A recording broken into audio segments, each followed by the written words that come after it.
This morning, the Therapeutic Goods Administration announced the Pfizer coronavirus vaccine has been approved for use in Australia. And in the top priority group for getting the vaccination are healthcare workers. They're at high risk of catching the virus as well as passing it on. But anecdotally, healthcare workers are amongst those who are vaccine resistant, which might surprise you. And according to researchers, we need to be doing more to address vaccine hesitancy amongst this key group. And Tegan, you've been looking at it. That's right. And joining us to talk about this today is Holly Seal, infectious disease social scientist at the School of Population Health at the University of New South Wales. Holly, welcome to the Health Report. Thank you. I would have thought that healthcare workers would be the last people you'd have to convince about the value of a vaccine. Why do you say that we should be focusing on them? Well, there's a couple of important reasons here.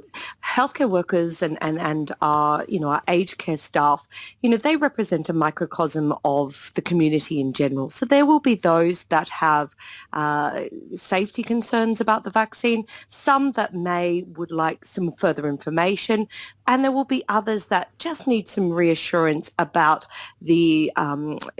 about them getting vaccinated because they have maybe an underlying health condition. And so, these are the normal questions and clarifications that people of the general community also ask their GPs before getting vaccinated. And we need to instill confidence within our healthcare workers because they're going to have a real key role in advocating for these COVID vaccines once they get released into the general public.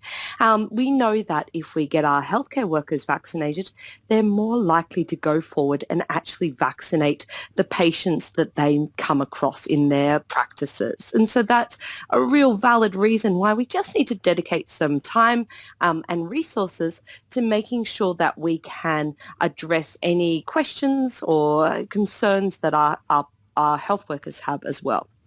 So when you're talking about healthcare workers, you're talking about doctors and nurses and GPs, but they're not the only people in that category. Who else falls into that category? Yeah, when we say the word health worker, it includes both clinical and non-clinical staff. And they may be people working in hospitals, in primary care, in pharmacies, in our aged care situations, and also in the community. And so we know that, people talking about vaccination may not necessarily be just our GPs. They may be our hospital specialists, they may be people in our pharmacies, or they may be community-based health providers, and especially such as our Aboriginal health workforce that go out into the community, have that reach in rural and remote areas as well. And so we need to make sure that anybody who's going to have a role in communicating, advocating, or talking about the vaccine to the general public, that they understand and are happy to go out there and spread the word. So these people might not necessarily be specialists, but they are being given a bigger voice than the general public would give to the other people in their social networks. Yeah, that's it. Look, there are definitely those who are experts who study vaccines, who talk about vaccination day in, day out in a range of different settings. But there are others who, maybe just need some help in understanding about the development of these vaccines, about the effectiveness patterns of these vaccines, so that they then know that the differences if they are asked those questions. And that's important because these vaccines are new. They've been developed specifically for COVID. And so we need to ensure that there are those resources so we can, address the types of questions that may be posed to them. And they have the confidence. And if they address them once, they may then be happy to go in and continue to advocate. So the conversation around vaccine hesitancy is often framed around safety concerns, but that's not the only factor that you've looked at, especially in the context of healthcare workers. Can you talk about some of the others? Yeah, we've got to be careful when we talk about hesitancy because we have a bit of an unconscious bias to kind of just frame it as those people who are anti-vaccine or vaccine refusers. But we know that vaccine hesitancy, and this isn't just for COVID, but more generally when we think about immunisation acceptance, is that it could be related to people's perceptions of their risk. So whether or not they think they have the potential to get COVID or whether they if they did catch COVID, whether it would be severe.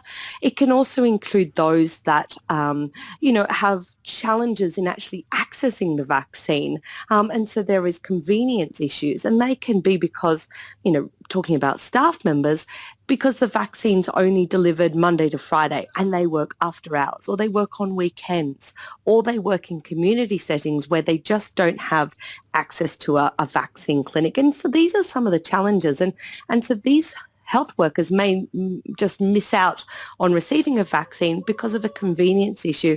And according to the WHO definition of hesitancy, this is all part and parcel of it. So we've got to be careful when we think about hesitancy that we don't draw those conclusions too quick about the factors that may be making it challenging to receive a vaccine. So you're talking about some logistical barriers to people accessing vaccines, and this isn't the first time we've ever tried to do workplace vaccinations. What do we know about the flu vaccinations that are given out each year? How many healthcare workers tend to get those? Yeah, look, every year, year in, year out, we roll out mass vaccine clinics in our hospital settings, and they go really well.